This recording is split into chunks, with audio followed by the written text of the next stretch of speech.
Have a good day, everyone, especially to our beloved admin of Department of ESOA, to my instructor, Sir Kent Leo Staura, to my classmates, and to all people listening to my Sona right now. Before I start my State of Nation address, I should also give thanks to our President Rodrigo Roa Duterte to his well done job to make our country successful. As a student, as a student,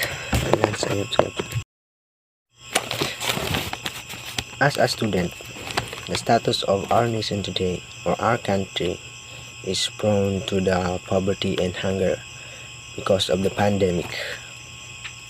And some of the Filipino people, or a lot of Filipino workers, lost their jobs because of some company needed to decrease their workers to maintain the good health and to avoid COVID-19.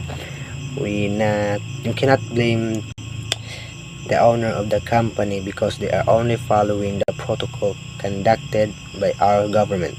In this case, our government released a new project and it is giving ayuda to the Filipino people during lockdown, but it is not enough to sustain the daily needs of the Filipino who lost their jobs.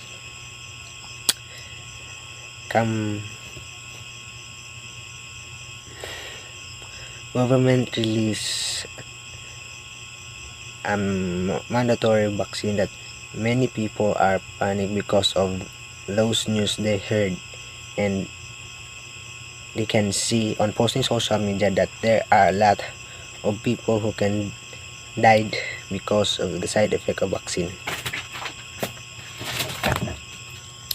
The student continue their study by way of modular.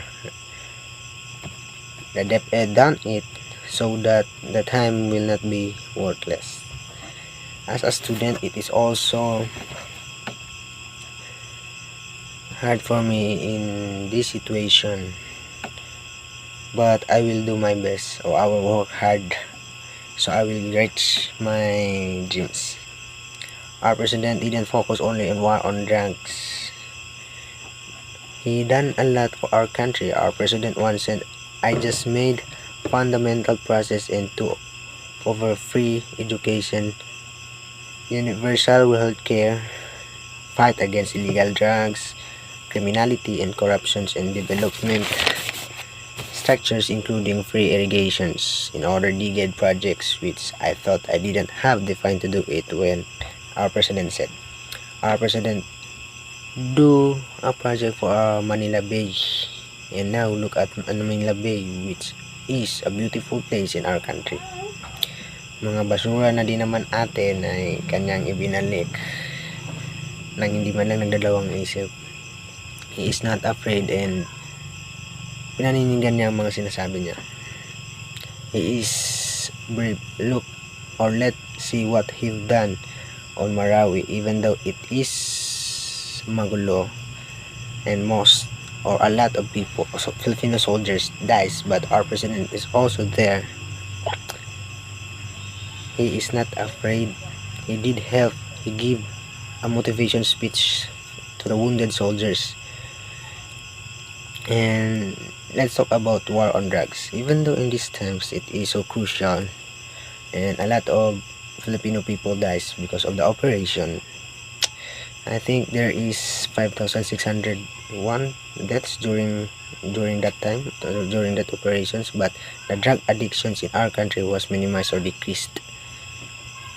This is good for us. He's not only focused on killing, he also conducted that all Filipino addicts will surrender and go to the rehabilitation center. And then it is successful also. There is no other way to be a good Filipino, to follow what President want.